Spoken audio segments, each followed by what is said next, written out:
everybody. It's Steve again, another Mission Spotlight. This time we are going, well, I would say Japan. We're not really going to Japan. We're going to Tennessee to talk to somebody who's going to Japan. So it's good to be with Daniel today. Daniel Speer, one of our newest missionaries in the Show Me Plan.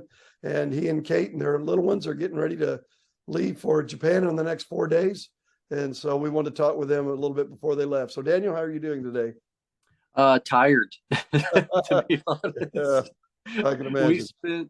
We spent yesterday. It was just a very full day. I'm living out in Charlotte, Tennessee, with my parents, or I say I mean the whole family's out here now. So we're just staying in my old bedroom in my parents' house, and Isla's sleeping in there with us and waking us up all night. But yeah, so we're. Yesterday, I drove in to Bellevue back to our rental house, and we had to spend the whole day. Me and my mom, she went with me, and we cleaned up the house and got it ready for the walkthrough with our landlady. And then I also had to get some mission work, or not mission work, but vehicle work done on our mission van. So I had to put that in the shop yesterday in Bellevue. And then what else? Oh yeah, I had to ship off luggage. So we're using a service to ship some luggage to Japan for us, so we don't have bukus of bags and 4 kids trying to get through customs. So but that was its own adventure, having to go to FedEx and figure out all the luggage tags and all that stuff. But it's good. We got all that done yesterday. So well, let's share just a little bit about what that's like. A lot of people, if you've never traveled, especially if you've never moved to live overseas, you don't really get all the things that have to happen. So kind of tell us a little bit what you're going through and just some of all the steps that have to fall into place for you guys to leave on Sunday. Yeah. Okay. So it's wild because you're working with logistics of trying to close out a house, a place where you've been renting and your family's been moving. So you have to deal with all of your stuff. Thankfully, my parents have let us use their attic to store a little bit of our things, and the stuff that we're going to sell in a yard sale, they've just taken that all in their basement. So they're going to have a big yard sale after we're gone, and then throwing stuff away. So our home church came out and helped us with the move, like getting all the things out of the house and everything. So that was a blessing. But then now we're just sort of in limbo, living in my parents' house for about a week before our flight goes out on Saturday.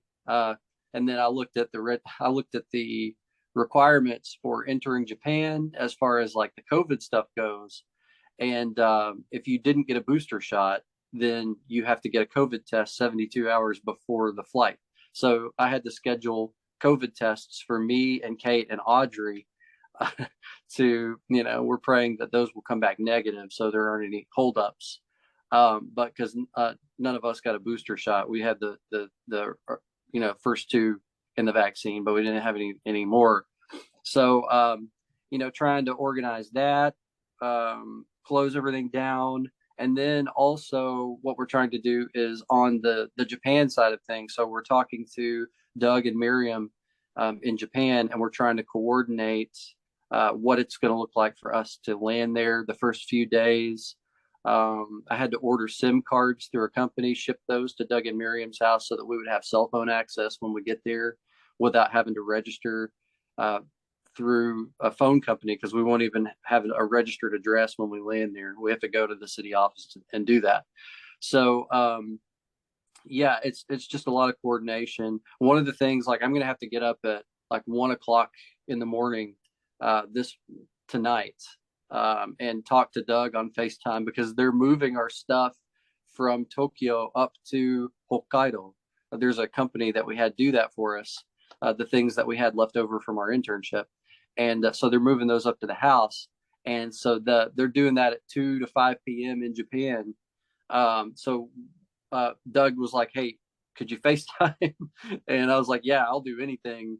So I'm going to have to be up super late tonight, trying to help the moving company figure out where to take all of our things that they're moving into the house. So it's just going to be, that's a snapshot of some of the days that and some of the things that we're dealing with right now. So you bring back memories. I remember when when we were at the airport getting ready to leave, and I started thinking, I have no keys in my pocket.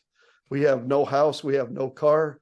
We are homeless. Everything we own is in the suitcases that we've just checked to the airline, and it's a freeing feeling, but it's also, you start realizing a little bit of the sacrifice you make to do this job, and of course, when you get to the other side, you accumulate pretty quickly, but still, it reminds you of all that you leave behind. Yeah, I was sitting in the driveway yesterday after we'd finished cleaning the house, and my mom had gone on. It was just me. I was getting ready to pull out, and I put the car in reverse and started to back out of the driveway, and it's like, man, everything hit me.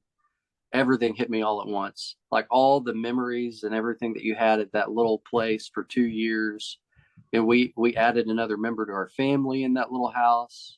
And it's just a place. It's just a little building with all its quirks and with all of its problems, or good things, whatever. It's just a little building. But in that almost 2 years that we lived there, you do make memories.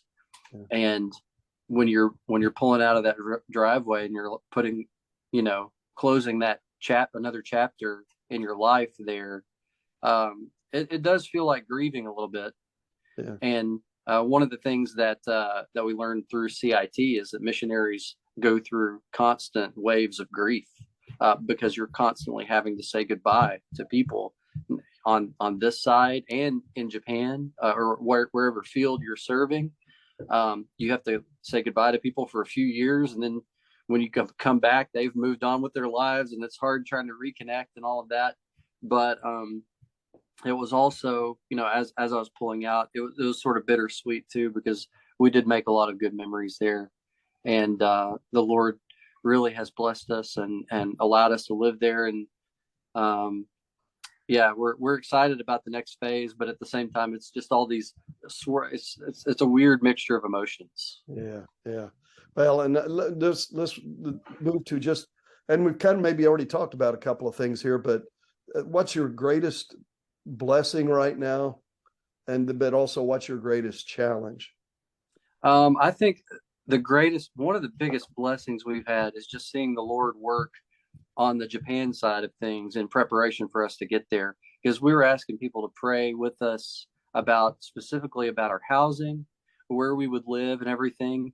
And I mean, I could not make this up any any more specifically than the way that it's worked out. But the Lord actually opened up a perfect place, it looks like, for our family to live. It's plenty of space. It's actually just a few streets over from where Kate used to live when she was little, in that same neighborhood. Wow. And then Doug and Miriam went yesterday and signed all the paperwork. They go to pick up the keys tomorrow at 12 o'clock noon. And the moving company that we coordinated with like 3 or 4 weeks ago out of Tokyo to ship our stuff up to Hokkaido, they arrive at 2 p.m. that day that they pick up the keys. So they're going to take our stuff right to the house. Wow. And it's just unbelievable. Like if it hadn't worked out that way, they were going to have to ship the stuff to the church, which was a good 20 minutes over, and then we were going to have to take multiple trips in a van to try to move all that back over. It's going to be a headache, and it's just all working out. And the Lord has really blessed us in that regard. I mean, that's just one of the biggest things I can think of right now, but it's been incredible. And thank you for everyone who's prayed and been a part of that, for sure. So. Yeah. When like that passage that says, we make our plans, but God orders our steps. Yeah. I'm glad he's ordering. He goes before us, and he sees things we don't see. That's the truth. But that's one of the neat things about being a missionary. You do see there's no other way to see it other than he's just going before you and preparing the way. Yeah. And what's your biggest challenge right now, you think? I think part of the biggest challenge is helping our children navigate all of these difficult emotions that they're dealing with. Picking up Audrey and Annalie from their last day of school was really hard for them. Having to say goodbye to all their friends, and they're getting old enough where it's sinking in a lot more. So Audrey's 9 now, and she got in the car and she was like, "It's the worst day ever. I had to say goodbye to my best friend." And she really did make a really good friend while she was at school for those 2 years.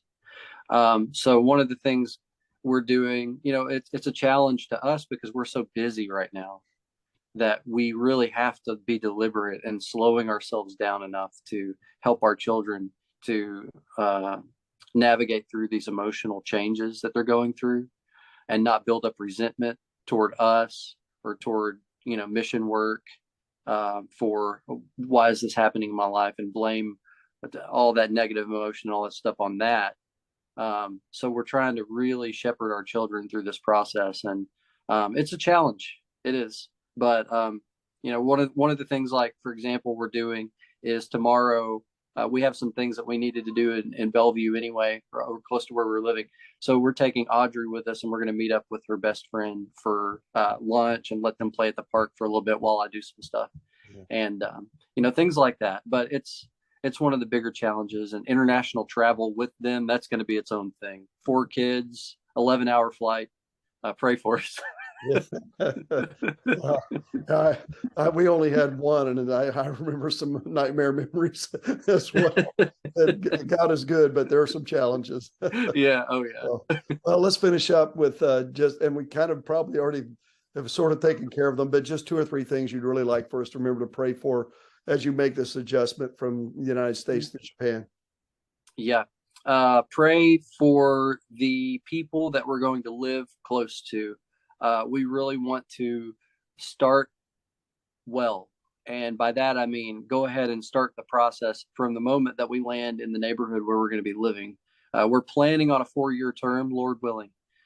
So we want to begin really well and start building relationships with our neighbors, through which, those relationships, as we build those up, we're, have opportunities to share the gospel and be deliberate about that with our neighbors that are in close proximity to us. So please be praying for the people that we're going to be living close to, that the Lord would already begin to work in their hearts, as we begin to reach out to them once we land there. Pray for our children. And then I guess one of the big things that can complicate things, especially when you're traveling overseas and we're going over in the middle of spring, is health for all of our kids. So just pray for good health for everyone, that nobody gets, super sick in the middle of all this, because that could make things even more difficult, I guess. So we'll pray. Yeah. Well, I appreciate the time today, Daniel, and just on behalf of folks here in Missouri, I just want to let you know how proud we are of you and so thankful that you're one of ours. Yeah. And we'll be praying for you, and anything that you need from this side, please let us know. But thank you for being part of the Show Me Plan. And we look forward to having these conversations every so often while you're there in Japan as well. Yeah. Well, thank you for keeping up with us. Thank you for praying with us.